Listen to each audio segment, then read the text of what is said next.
अहिल्यानगर शहराची जी निवडणूक आहे त्याच्याकडे तुम्ही कसं पाहता? काय वाटतं तुम्हाला? कारण विरोधकाच्या भूमिकेत सध्या तर तुम्हीच दिसताय. उमेदवारांना फॉर्म माघारी घेण्यासाठी नेत्यांचे कार्यकर्ते उमेदवाराच्या घराबाहेर बसतात. लोकांना धमकावून, लोकांना पैसे देऊन, लोकांना आमिष दाखवून ही निवडणूक एकतर्फी केली जायचा प्रकार या अहिल्यानगर शहरामध्ये आहे. पूर्ण महाराष्ट्रामध्ये चर्चा आहे त्याची की अहिल्यानगर शहरात 5 बिनविरोध आहेत. 2 राष्ट्रवादीचे आणि 3 भाजपाचे.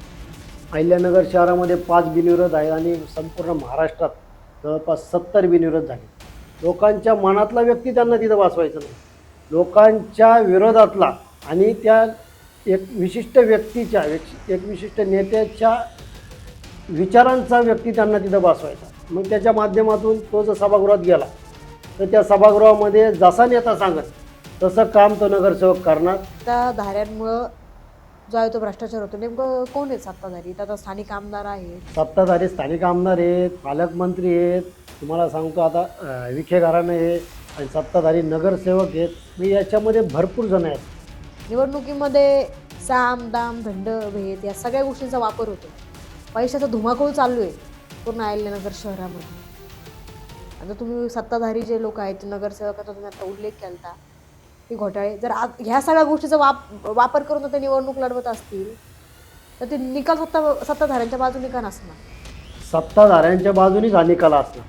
कारण की आज सत्ताधारी जर तुम्ही लोक पाहिले, त्यांचे जर उमेदवार पाहिले तर यांचे निम्म्या लोकांचे परमिट रूम आहेत, अनेक लोकांचे मटकेचे धंदे आहेत, अनेक लोकांचे अवैध व्यवसाय आहेत. अहिल्यानगर शहरामध्ये भाजपाचे 2 गट आहेत. एका साईडला विखे गट आणि दुसऱ्या साईडला निष्ठावंत भाजप, असे 2 गट आहेत. मग ते निष्ठावंतांना समजलं पाहिजेत ना, आपण पक्षाच्या कार्यक्रमात जावं का नाही जावं. विखे म्हणजे पक्ष आणि पक्ष म्हणजे विखे झालेले आहेत का आता अहिल्यानगर शहरामध्ये? विखे म्हणजे पक्ष आणि पक्ष म्हणजे विखे नाही. विखे जे करतील तोच पक्ष असतो. ती भारतीय जनता पार्टी कुठंतरी अहिल्यानगरमध्ये तत्वाला जागलेली दिसत. तर महापालिकेच्या तिजोरीमध्ये खरंच पैसे आहेत का? भारतीय जनता पार्टीचा महापौर बसला तर मी 492 कोटी रुपये देईल. खड्डे पडलेल्या रस्त्याला जर तुम्ही ब्लॉकचं सुशोभीकरण करत असाल तर मग तुमचं व्हिजन किती लेवलचं आहे. विखे तर काय म्हणतात, मी शहरामध्ये खूप विकास केला, लोकांना माझी किंमत नाहीये, मी उड्डाण पूल केला, मी कल्याण रोडचा पण उड्डाण पूल केला, मी खूप घाई केली, मी करायला नव्हतं पाहिजे ह्या गोष्टी. विखेंनी एखादं काम घेतलं आणि ते लवकर होतं असं कधीच झालेलं नाही. त्यांच्या मागं विजन एकच असतं की जे काही व्हावं ते आमचं उत्तरेमध्ये व्हावं. पैसे आणि सत्तेचा माज या भारतीय जनता पार्टी आणि महायुतीकडून केला गेला. आम्ही विखेंच्या विरोधात रस्त्यावर उतरल्याशिवाय या निवडणुकीत राहणार नाही. जर एक विखेंचा कार्यकर्ता जर युतीत तुटली म्हणून जर सांगत असेल तर भारतीय जनता पार्टीच्या निष्ठावंतांचा हा सर्वात मोठा अपमान. हिंदू मुस्लिम द्वेष निर्माण करायचा आणि जे वाद पेटवायचे त्या भूमिकेला आम्ही सहमत नाही. संग्राम जगताप यांची जी भूमिका होती ती अचानक बदलली. सुजय विखेंचं जे खूनशी राजकारण आहे असं म्हणायला हरकत नाही. एखाद्या कार्यकर्त्याला धमक्या देता म्हणजे तो काय तुमच्या घरी कामाला नाही. भैया गंदेंना वरतून जाऊन तिकीट आणावं लागलं. आणि या ऐतिहासिक शहरामध्ये जर ऐतिहासिक वस्तूच तुम्ही जर पाडत असेल तर या शहराला ऐतिहासिक नाव देऊन उपयोग काय? अहिल्यानगर शहराचं राजकारण गढूळ होतं आणि आता अजून गढूळ झालं. तुम्ही जसं म्हणता सत्ताधाऱ्यांच्या दबावाचं राजकारण चालू आहे, तर कसा दबाव टाकला जातो? विरोधक कुठं दाबल्या जातात. नमस्कार, मी वैष्णवी कदम. वास्तव खबरमध्ये तुमचं स्वागत आहे. अहिल्यानगर महानगरपालिकेची रणधुमाळी आता सुरू आहे आणि या रणधुमाळीमध्ये अनेक वेगळे ज्या घटना आहेत त्या आता पाहायला मिळणार आहेत. तर अहिल्यानगर शहराचे जे राजकारण आहे, ही निवडणूक आहे, या सगळ्या गोष्टींवर आपण आज संवाद साधणार आहोत. अहिल्यानगरचे युवा नेते म्हणून त्यांची ओळख आहे किंवा सामाजिक कार्यकर्ते म्हणून त्यांची ओळख आहे. नितीन भुतारे आज आपल्यासोबत आहेत. सर, वास्तव खबरमध्ये तुमचं स्वागत आहे. अहिल्यानगर शहराची जी निवडणूक आहे त्याच्याकडे तुम्ही कसं पाहता? काय वाटतं तुम्हाला? कारण विरोधकाच्या भूमिकेत सध्या तर तुम्हीच दिसताय. अहिल्यानगर शहरातली निवडणूक जर पाहिली तर आजची निवडणूक महायुती आणि एकनाथ शिंदे गट यांच्या विरुद्ध आहे आणि त्याच्या समोरच महाविकास आघाडी आहे. मग ती जर निवडणूक जर पाहिली तर त्या निवडणुकीमध्ये मोठ्या प्रमाणात आज दडपशाही असन, दादागिरी असन, म्हणजे हे सर्व प्रकार या ठिकाणी केले जातात. आजच काही दिवसापूर्वी पाहिलं तर उमेदवारांना फॉर्म माघारी घेण्यासाठी नेत्यांचे कार्यकर्ते उमेदवाराच्या घराबाहेर बसतात. तिथं पोलिसांना बरोबर घेऊन घराबाहेर बसतात. हा सुषमा अंधारे यांनी व्हिडिओ त्यांच्या एक्स अकाउंटवर ट्विट केला. हे जनतेसमोर आलं. आणि कुठंतरी पैशांचा मोठा माज या माहितीच्या माध्यमातून चालू आहे. लोकांना धमकावून, लोकांना पैसे देऊन, लोकांना आमिष दाखवून ही निवडणूक एकतर्फी केली जायचा प्रकार या अहिल्यानगर शहरामध्ये आहे. त्यामुळं कुठंतरी ही निवडणूक गैरमार्गाने चालली, हे सर्वात महत्त्वाचं आहे.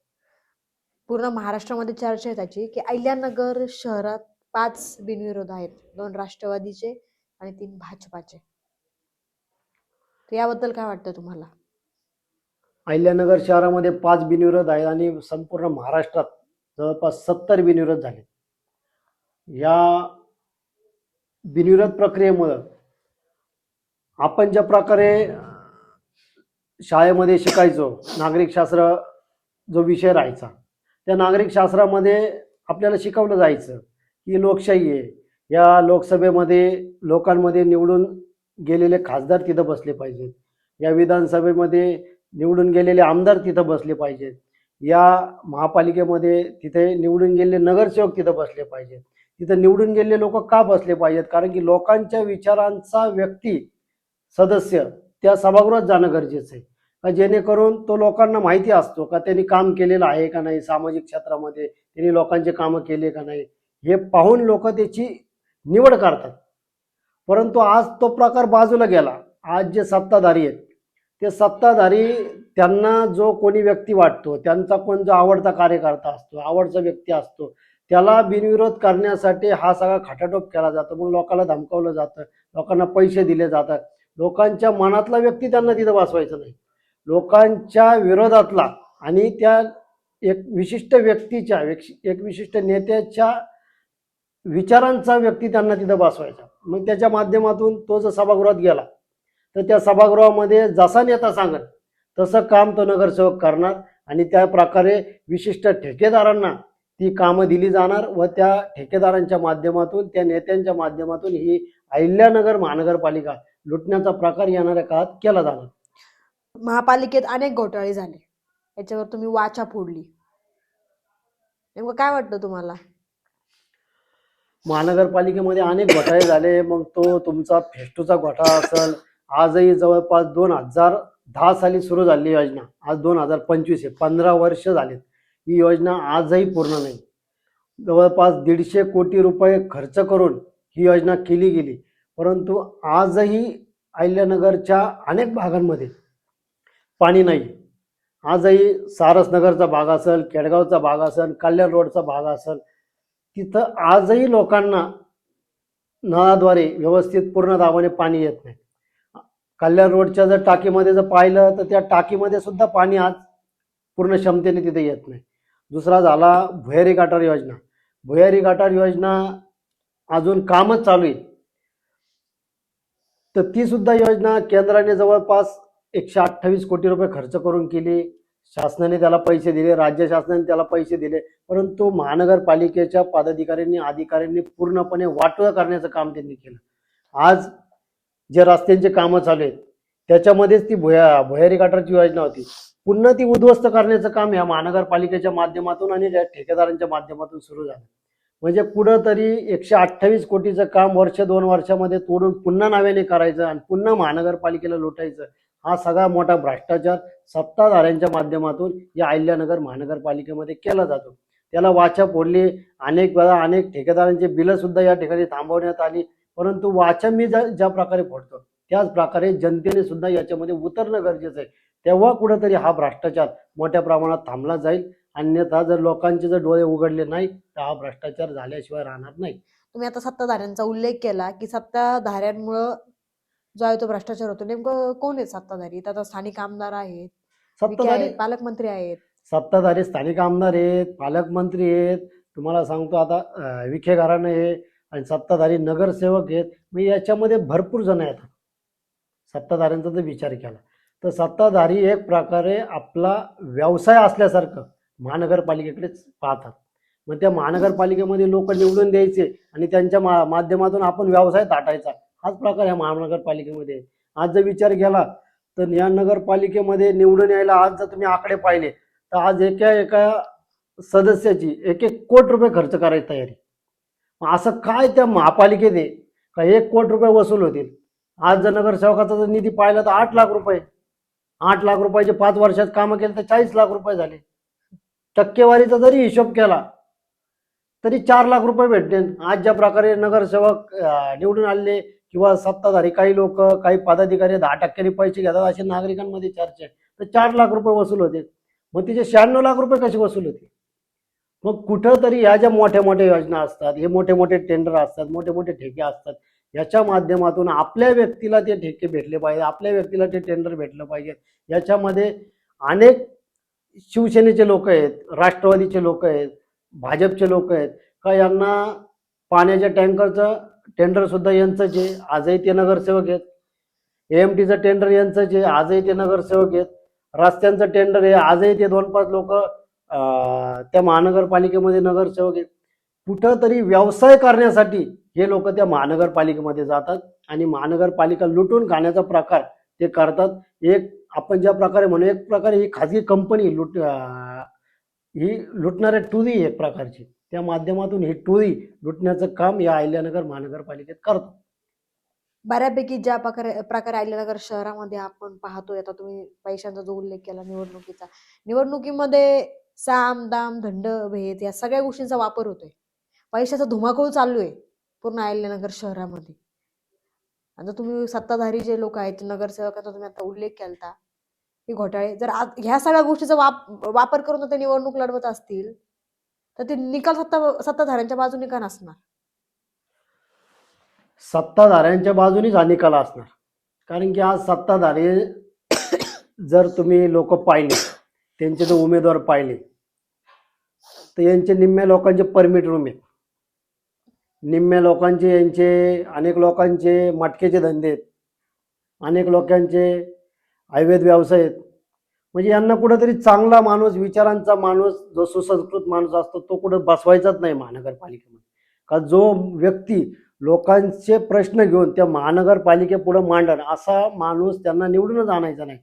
या सत्ताधाऱ्यांचे प्रश्न घेऊन तो महानगरपालिकेत गेला पाहिजे आणि सत्ताधाऱ्यांचे प्रश्न त्यांनी महानगरपालिकेच्या माध्यमातून सोडवले पाहिजे.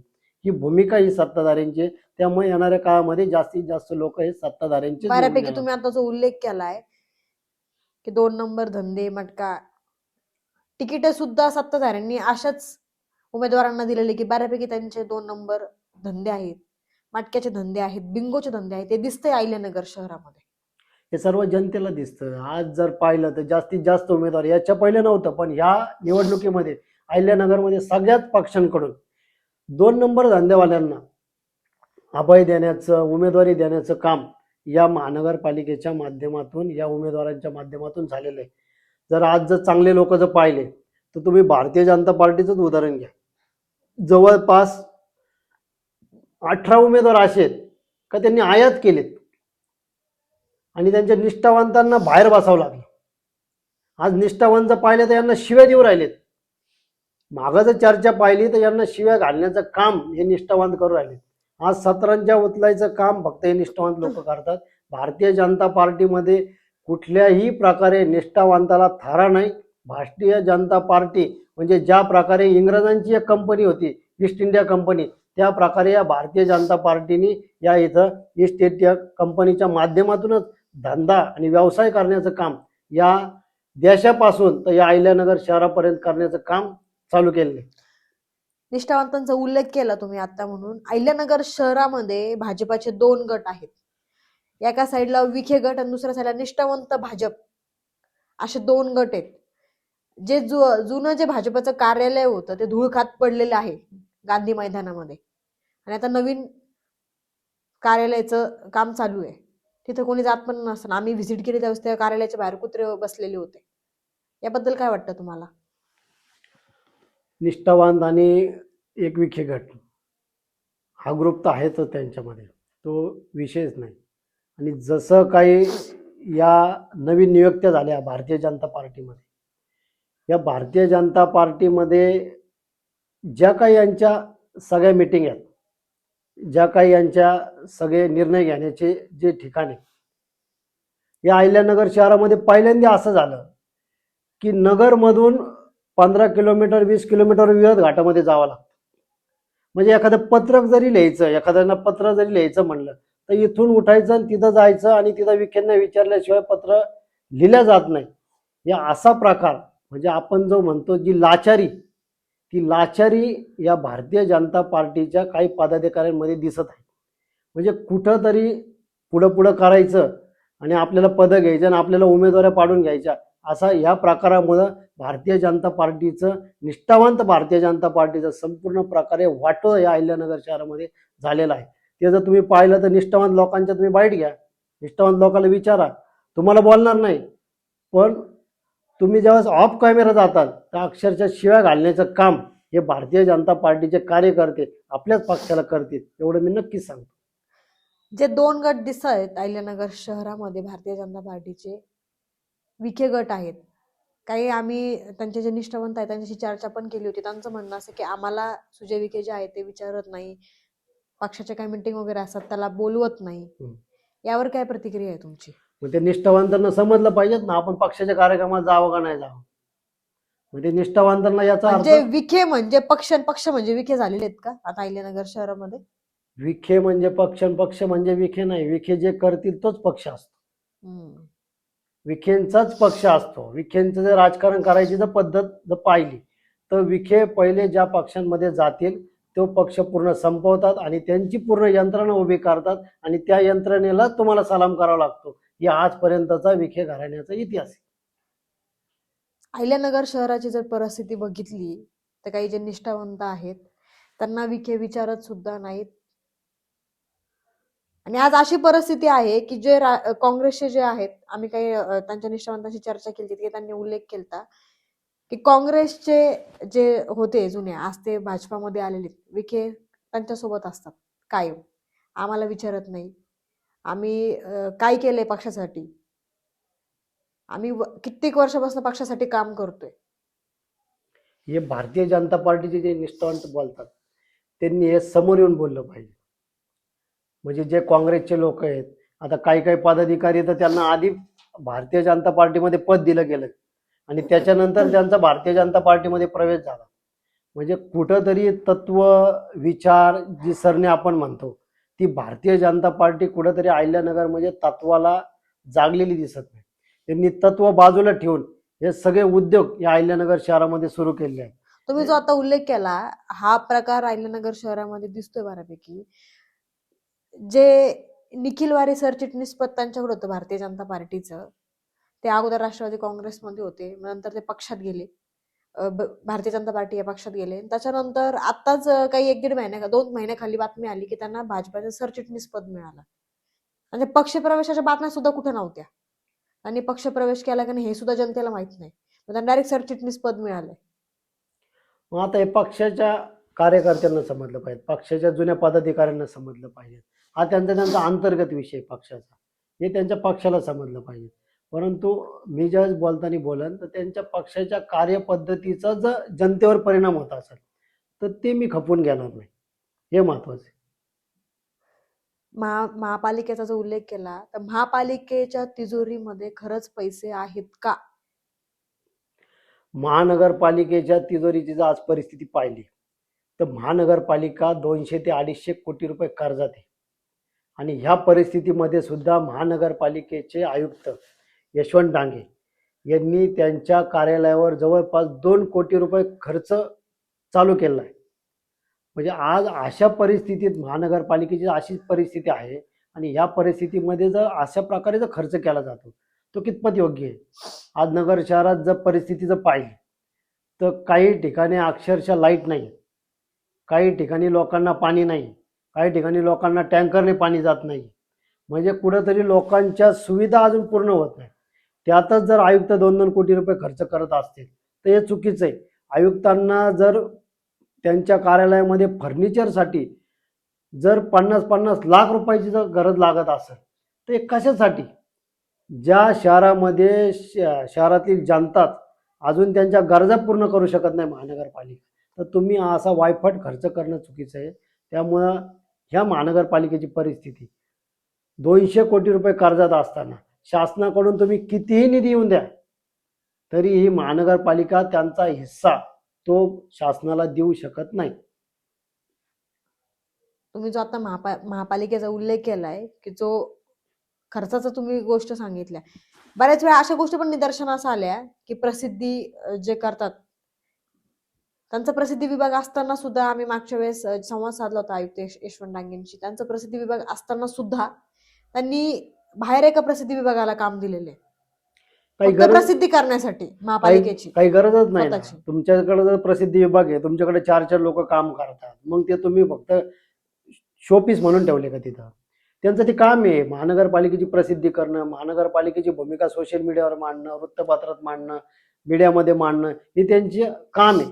परंतु ह्याच्यासाठी जर तुम्ही प्रायव्हेट माणसं तिथं नेमत असतात तर कुठंतरी हा अतिरेक आहे. हा अतिरेक महानगरपालिकेच्या आयुक्तांनी केला नाही पाहिजेत, हीच भूमिका माझी आहे. त्या बाबतीत सुद्धा मी मागं त्यांना सांगितलं देखील होतं की असा वायफट खर्च होणं हे योग्य नाही. त्यामुळे त्यांनी दखल घेतली का नाही अजून ती माहीत नाही, परंतु ही निवडणूक झाल्यानंतर नक्कीच या प्रश्नामध्ये मी पुन्हा बोलणार आहे. महापालिका म्हणजे जनतेचा पैसा आहे आणि बारापैकी तर दिसतच आहे की विकास कुठं नाही अहिल्यानगर शहरामध्ये. रस्त्याची जी कामं चालू आहेत ती थांबलेली आहेत, बऱ्याच ठिकाणी नागरिकांना त्याचा त्रास होतोय. धुळीचा सगळ्यात मोठा त्रास आहे अहिल्यानगर शहरामध्ये. धुळीने ॲलर्जी होती डोळ्याची, स्किनची नागरिकांना. विकास म्हणावा असं कुठं नाही ना शहरामध्ये. ड्रेनेज लाईन नाहीये, पाण्याचे अजून काही व्यवस्थित नाहीये काही गोष्टी. अहिल्यानगर शहरामधला जर विचार जर केला तर अहिल्यानगर शहरामध्ये विकास जे कामं चालू आहेत तीच आत्ता बऱ्याच प्रमाणात बंद आहे. त्याचं कारण मी तुम्हाला सांगितलं की जो काही महानगरपालिकेचा हिस्सा आहे, जो काही पैसे द्यायचा हिस्सा आहे, तोच महानगरपालिकेने अजून संबंधित ठेकेदारांना दिलेला नाही. आणि दुसरी गोष्ट राहिली, शासनाकडून जी पैसे यायचे त्या पैशामुळे विकास कामं ठप्प आहेत. आणि हे कामं ठप्प असल्यामुळं आज जो प्रकार धुळीचा प्रकार आहे, रस्ते खोदलेले आहेत, खोदलेल्या रस्त्यांमुळे लोकांना त्रास होऊ राहिला, लोकांना त्याच्या माध्यमातून विविध प्रकारचे आजार होतात, खड्ड्यातून जावं लागतं. त्याच्यामुळे कुठंतरी सत्ताधाऱ्यांनी शासनाला मागणी करणं गरजेचं आहे. आज त्यातच मुख्यमंत्री फडणवीस साहेब आले, त्यांनी सभेमधून सांगितलं 492 कोटी रुपये मी जर भारतीय जनता पार्टीचा महापौर बसला तर मी 492 कोटी रुपये देईल. 492 कोटी रुपये तुम्ही देताल, पण या महानगरपालिकेकडे आधीच 200 कोटी रुपये कर्ज आहे आणि महानगरपालिका जर त्यांचा हिस्सा देऊ शकली नाही तर तुम्ही दिलेले 492 कोटी रुपये सुद्धा उपयोगाचे नाही. ज्या प्रकारे फडणवीस साहेबांनी आज वक्तव्य केलं तसंच वक्तव्य रावसाहेब दानवेंनी पण केलं होतं. मागच्या महानगरपालिका निवडणुकीत 300 कोटी रुपये देणार, कुठे गेले? हे लोक येतात, आपले फक्त फुगे फुगवतात आणि इथून निघून जातात आणि ते फुगे इलेक्शन झाले की ते फुटून जातात. हाच प्रकार या सत्ताधाऱ्यांकडून सुरू आहे. लाडक्या बहिणीसोबत त्यांनी आज कधी लखपती दिदी ह्या योजनेची सुद्धा आज त्यांनी घोषणा केली. त्यांनी सांगितलं आम्ही लाडक्या बहिणीवर फक्त लाडका नाही ठेवणार, तर आम्ही त्यांना त्या लखपती बनवणार आहे. लखपती काहीतरी योजना त्यांनी आणलेली आता, लखपती दिदी अशी काहीतरी योजना आहे. लाडक्या बहिणींना मग आजारात कशाला खेळा होता? लखपती दिदी आता मग करून टाका ना. तुमच्याकडे डाटा आहे, सगळं आहे, आता तुमच्याकडे KYC झाली, सगळं झालं, सगळ्यांच्या खात्यावर लाख लाख रुपये टाकून द्या. उगाच काहीतरी बोलायचं, लोकांना निवडणुकीच्या काळामध्ये आश्वासनं द्यायचे, महिलांना आपल्या वेड्यात काढायचं आणि त्या महिलांनी पण टाळ्या वाजवायच्या आणि त्यांच्या पाठीमागं उभं राहायचं. आज या लाडकी बहीण म्हणता म्हणता लाडका भाऊच कोण आहे हेच समजा ना. देवेंद्र फडणवीस आहेत का अजित पवार आहेत का एकनाथ शिंदे? सोशल मीडियावर सगळ्यांच्या जर पोस्ट पाहिल्या तर प्रत्येक जण सांगतो तुम्हाला लाडक्या भावाचा हप्ता येणार. एकनाथ शिंदेचे उमेदवार तेच सांगतात, अजित पवारांचे उमेदवार तेच सांगतात आणि फडणवीसांचे ते सांगतात. आता बहिणींनी सांगावं की त्यांचा भाऊ कोण आहे. अहिल्यानगर शहरात विखेंचा प्रभाव किती आहे? अहिल्यानगर शहरामध्ये विखेंचा जर प्रभाव असता तर विखेंचा पराभवच झाला नसता. अहिल्यानगर शहरामध्ये विखेंचा प्रभाव मला नाही वाटत असा काही, आणि या निवडणुकीमध्ये त्यांचा काही प्रभाव जाणवत. त्यांचं योगदान काय आहे शहरासाठी? ते जेव्हा खासदार होते त्यांनी कोणती विकास कामं केलेली आहेत?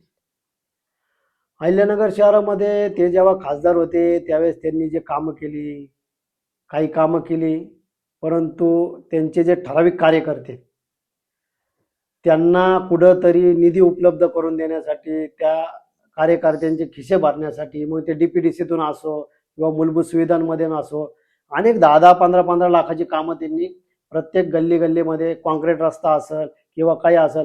आज तर मला एका ठिकाणी म्हणजे मला आश्चर्य वाटतं, विखेंनी दिलेल्या निधीतून प्रभाग क्रमांक 12 मध्ये तो चांद सुलताना समोरचा जो रस्ता आहे, खड्डे पडलेल्या रस्त्याला जर तुम्ही ब्लॉकचं सुशोभीकरण करत असाल तर मग तुमचं व्हिजन किती लेवलचं आहे तुम्हाला समजलं पाहिजे. खड्डे पडलेल्या रस्त्याला जर तुम्ही साईडने ब्लॉक बसवत असाल तर मग हे कुठंतरी हास्यास्पद आहे. आणि अशा जर प्रकारचे जर तुम्ही कामं करत असाल, खड्डे पडलेल्या रस्त्यावर तुम्ही जर पैसे वाया घालत असाल तर मग कुठंतरी तुम्हाला तुमचे कार्यकर्ते पोचण्याचं काम तुम्ही या ठिकाणी करू राहिले. हे फक्त कार्यकर्त्यांना कामं देतात. कार्यकर्ते त्याच्या माध्यमातून जवळपास त्यांनी आत्तापर्यंत 100 कोटी रुपयांचे कामं केले असतील, परंतु त्या कामाच्या माध्यमातून कार्यकर्ते ते कार्यकर्त्यांना वाटून देतात आणि कार्यकर्ते ते कामं त्यांच्या विशिष्ट ठेकेदारांना विकतात आणि त्याच्यातून 15% रक्कम घेऊन हे कामं विकली जातात आणि आपलं खिसा भरायचं काम हे विखेंचे कार्यकर्ते करतात. याच्यातून हे सरळ सरळ दिसलं. माळवाड्यातला तो भोपळे गल्लीतला एक रस्ता घ्या, विखेंनी त्यांच्या निधीतून केलेला आहे. 6 महिन्यामध्ये रस्ता खराब झाला पूर्ण.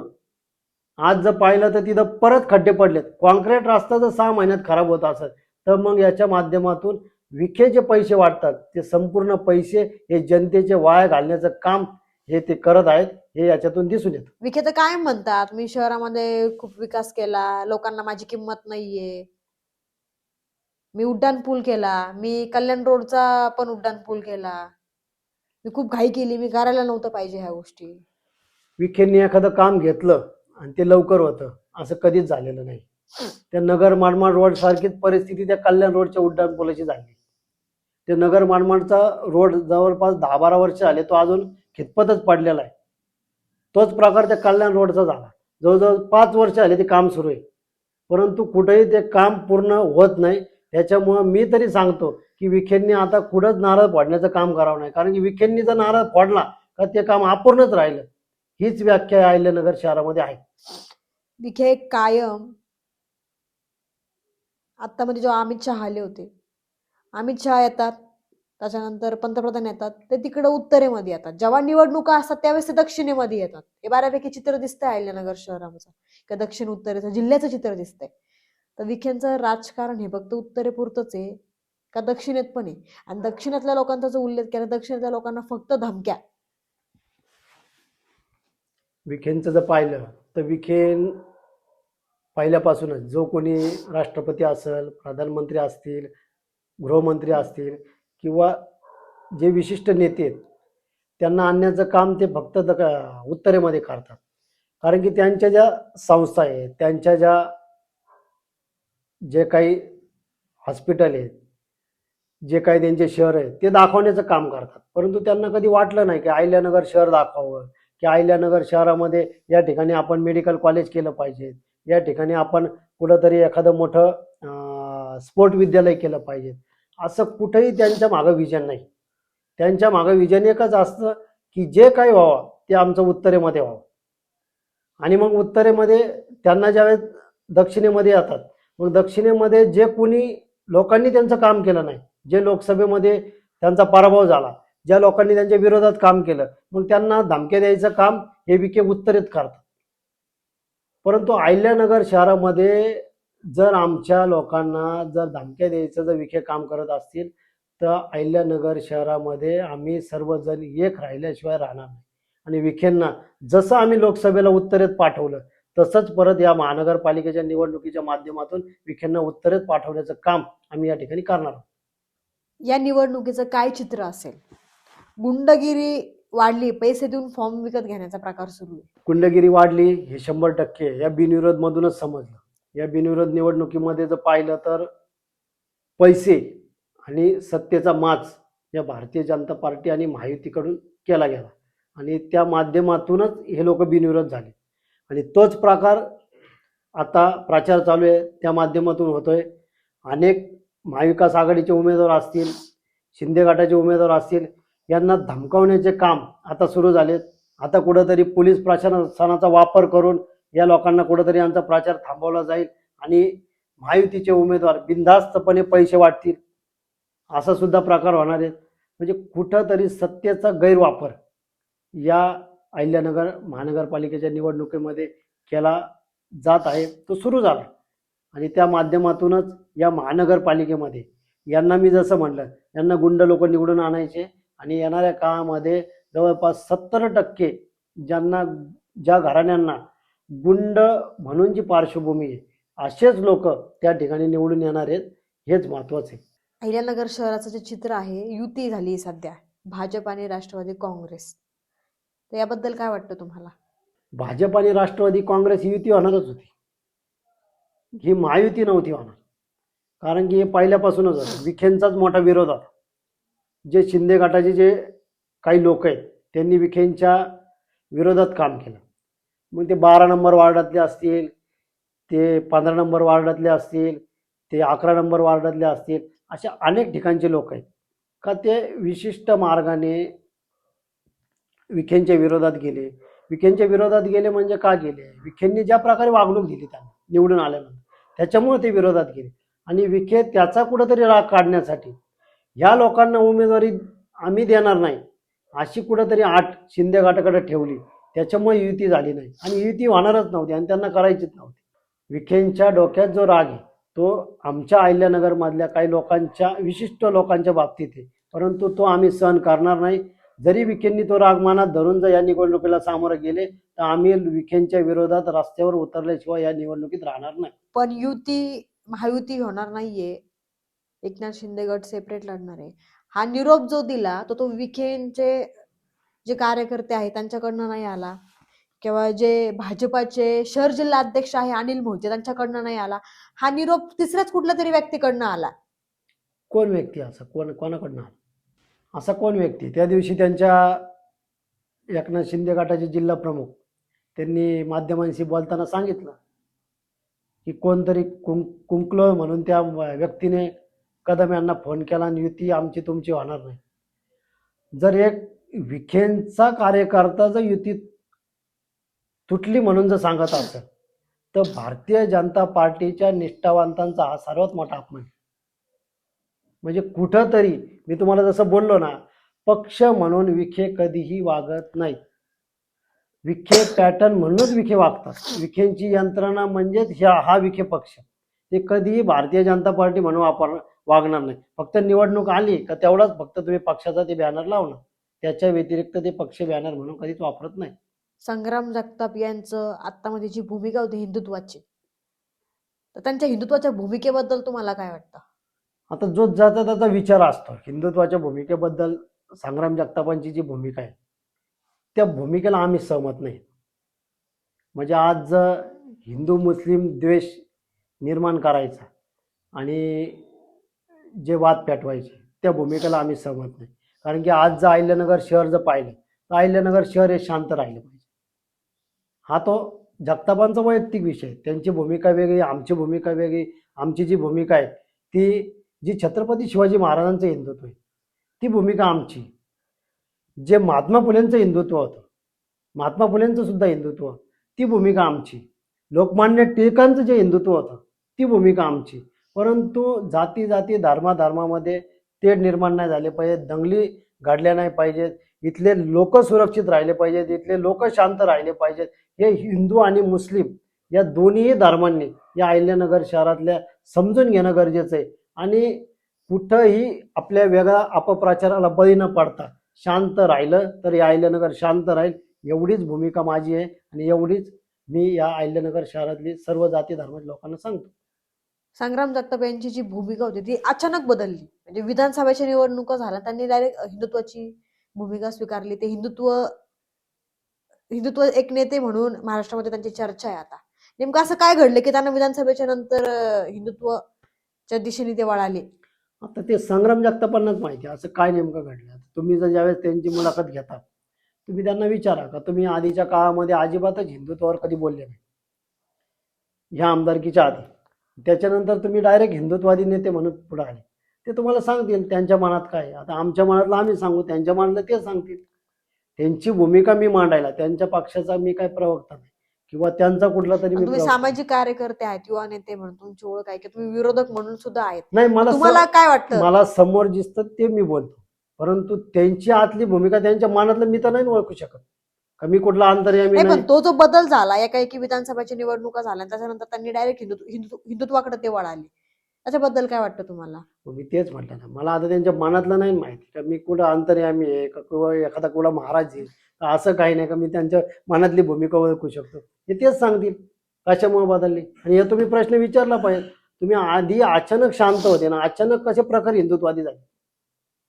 संग्राम जगताप हे खासदारकीचा पुढची जी आता लोकसभाची निवडणूक येईल त्याच्यामध्ये ते खासदारकीचा चेहरा म्हणून दिसतील, अशा पण चर्चा आहेत अहिल्यानगर शहरामध्ये.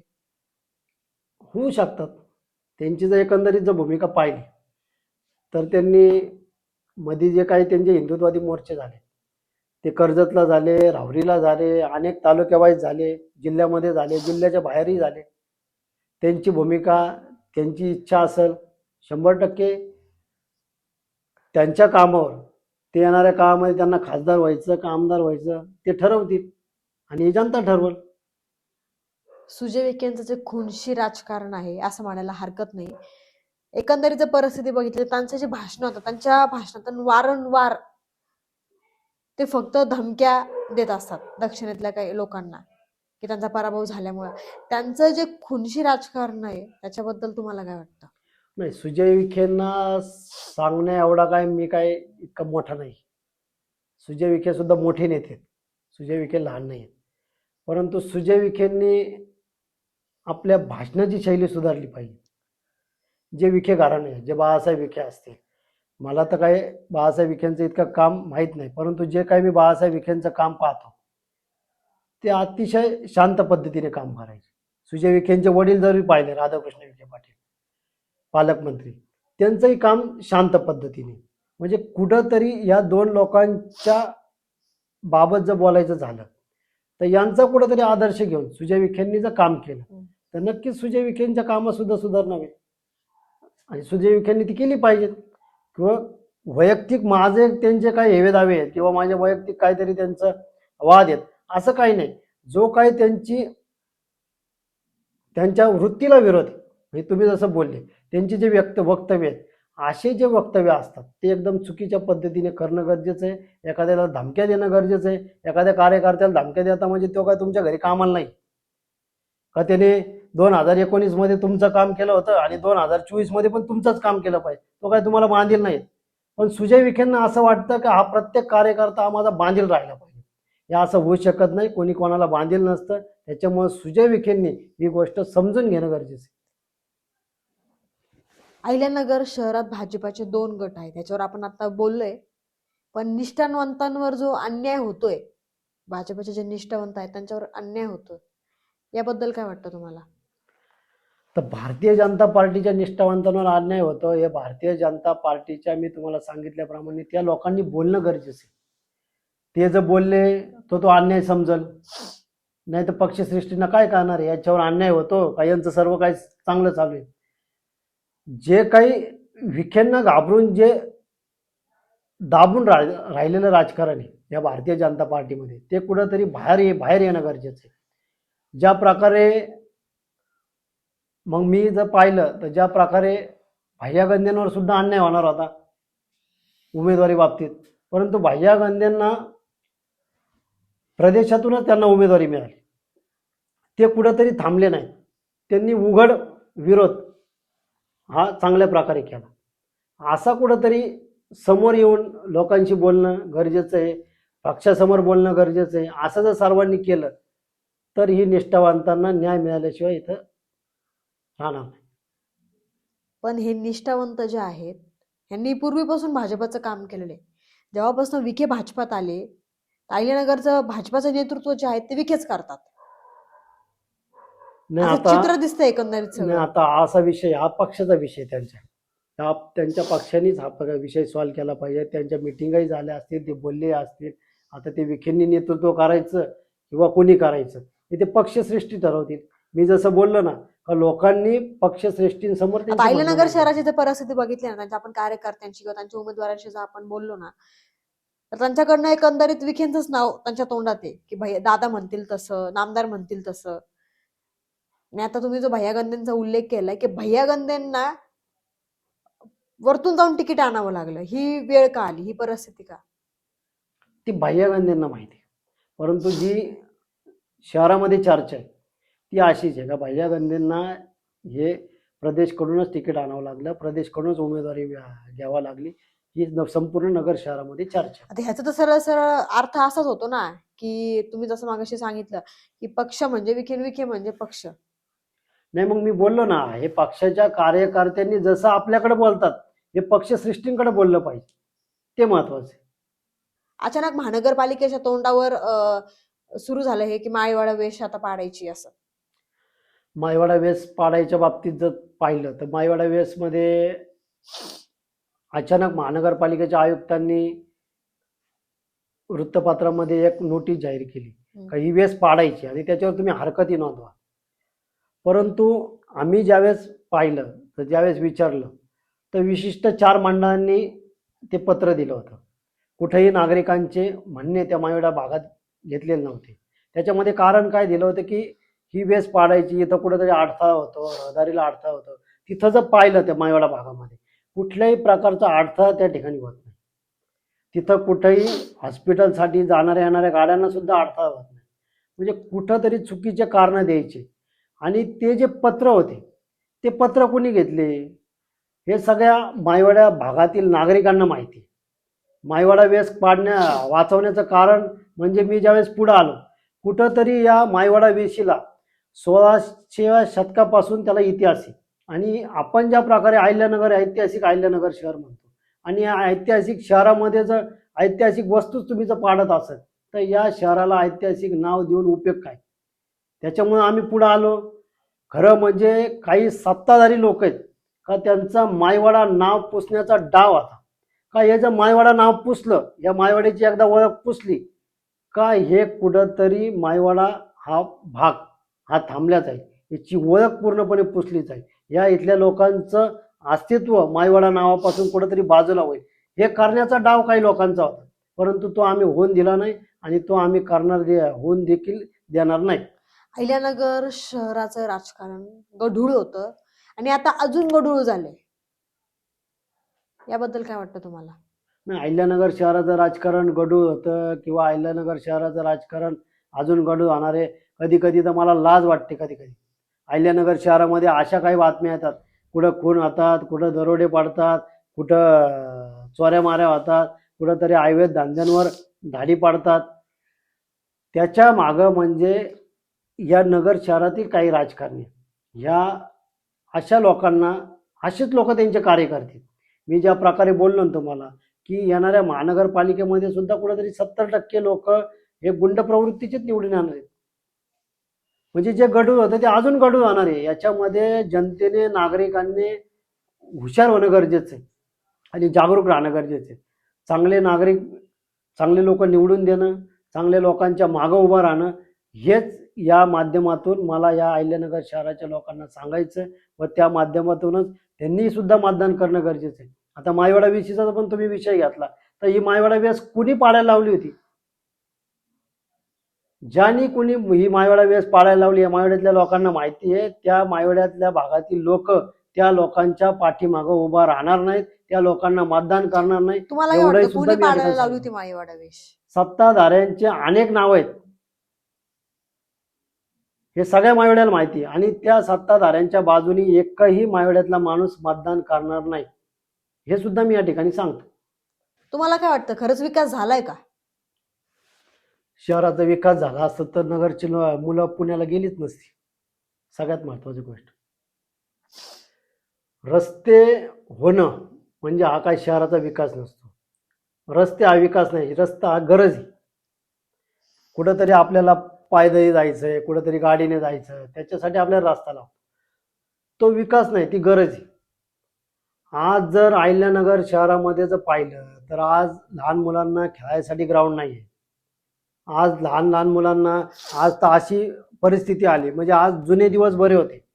आज जर पाहिलं तर क्रिकेट खेळायचं म्हणलं तर एखाद्या टर्फला आपल्याला 600-600 रुपये तास भाडं भरावं लागतं. अशी परिस्थिती अहिल्यानगर शहरामध्ये आली. आणि अशी जर परिस्थितीचा असा जर विकास झाला नाही, एखादं स्पोर्ट्स कॉम्प्लेक्स झालं पाहिजे, एखादं महिलांसाठी तुमचं जिम्नेशियम झालं पाहिजे, म्हणजे कुठंतरी स्पोर्ट विद्यालय इथं झालं पाहिजे, त्याला कुठंतरी विकास म्हणतात. येणाऱ्या काळामध्ये जर पिढीला जर काहीच भेटलं नाही तर काही दिवसांनी लहान मुलाला बगीच्यात घेऊन जायचं जर म्हटलं ना तर येणाऱ्या काळामध्ये त्या आई बापाला बगीच्याचं सुद्धा 200-200 रुपये भाडं भरावं लागेल. खाजगी बगीचे तयार होतील स्वतःच्या जागेत. अशी परिस्थिती अहिल्यानगर शहरामध्ये आहे. रस्ते, रोड, गटारी, नाली हे काही विकास नाही, ही गरज आहे. त्याच्यामुळे विकास कशाला म्हणतात हे जर तुम्हाला पाहायचं असेल तर तुम्ही ज्या अहिल्यादेवींचं नाव घेतलं तर त्या अहिल्यादेवींनी जे शहर स्थापन केलं त्या शहरामध्ये जाऊन बघा, विकास काय असतो, स्वच्छता काय असते, सुंदरता काय असते, हे त्या शहरामध्ये गेल्यावर दिसत. इथं स्वच्छता अभियान राबवतात. स्वच्छता अभियान राबवताना 2 रस्ते झाडून घेतात आणि 3रा रस्ता सारा कचरा असतो. असं तर आयुक्तांचं स्वच्छता अभियान आहे आणि असं सत्ताधाऱ्यांचं स्वच्छता अभियान आहे. 4 दिवस स्वच्छता अभियान केलं म्हणजे शहर स्वच्छ नाही होत. त्या अहिल्याबाईंनी बघा कसं शहर स्वच्छ केलं, कसे शहर स्वच्छ ठेवले, हे त्यांच्याकडून शिकणं गरजेचं आहे. त्यांचं जर नाव दिलं तर आज हे शहर स्वच्छ कसं होईल हे पाहणं गरजेचं आहे. तुम्ही जसं म्हणता सत्ताधाऱ्यांच्या दबावाचं राजकारण चालू आहे, तर कसा दबाव टाकला जातो? विरोधक कुठं दाबले जातात का? आज सत्ताधाऱ्यांकडून जर पाहिलं तर अनेक प्रभाग आहेत. प्रभाग क्रमांक 15 आहे, प्रभाग क्रमांक 13 आहे, प्रभाग क्रमांक 12 आहे, प्रभाग क्रमांक 11 आहे. इथं विरोधी उमेदवारांच्या बरोबर कार्यकर्ते सुद्धा हे लोक फिरून देत नाही. म्हणजे जो कोणी कार्यकर्ता फिरल त्याला धमकी देण्याचं काम चालू आहे. जो कोणी स्टेटस ठेवेल त्या उमेदवाराचं त्याला धमकी देण्याचं काम चालू आहे. एवढंच नाही झालं तर त्यांच्या हॉटेलवर दाढी टाकण्याचं काम चालू आहे, त्यांच्या व्यवसायावर दाढी टाकण्याचं काम चालू आहे. एवढंच नाही झालं तर मग तो जर ऐकत नसेल कार्यकर्ते तर मग त्याला पैसे देण्याचं काम चालू आहे. म्हणजे अशा प्रकारे सगळ्या माध्यमातून या सगळ्या गोष्टी केल्या जातात. आणि इतकंही नाही झालं तर खोटे गुन्हे दाखल करण्याचं काम हे सगळ्यात मोठं या अहिल्यानगर शहरामध्ये सुरू आहे. अशा प्रकारे दबावाचं राजकारण या सत्ताधाऱ्यांकडून सुरू आहे. त्याच्यामुळं जे सर्वसामान्य उमेदवार आहे, जे चांगले उमेदवार आहे, यांना कुठंतरी फटका मोठ्या प्रमाणात बसत आहे, हे तुम्ही पाहिलेलं आहे. मतदार याद्यांचा जो घोळ तुम्ही बाहेर काढला होता, नेमकं काय प्रकरण होतं ते? मी ज्यावेळेस मतदार याद्यांबद्दल बोललो होतो तर त्या मतदार याद्यांमध्ये बद्दल बोलताना मी सांगितलं होतं की मतदार यादीचं काम सुरू होतं तर त्यावेळेस सांगितलं होतं की 30 ते 40 हजार नावांचा घोळ या मतदार यादीमध्ये होणार आहे. पण त्यावेळेस आमच्या महानगरपालिकेचे आयुक्त 2 मिनिटात बाहेर आले आणि त्यांनी लगेच खुलासा केला की नितीन भुतारे कुठंतरी खोटं बोलतात, नितीन भुतारेंवर विश्वास ठेवू नका, हे अशा प्रकारे कुठेही काम झालेलं नाही. मग मला आयुक्तांना एवढंच विचारायचं की ज्यावेळेस तुम्ही मतदार याद्यांवर हरकती घ्यायला ज्यावेळेस आयुक्तांनी सुरू केलं त्यावेळेस जवळपास 10 ते 11 हजार हरकती त्या मतदार याद्यांच्या नावावर आल्या आणि 40 ते 39 हजार नावं त्या मतदार यादींमध्ये बदलण्यात आली. मग मी 40,000च नावं बोललो होतो. मग कसं काय तुमची 40,000 नावं बरोबर आली? आता कुठंतरी आयुक्तांनी बोलणं गरजेचं आहे.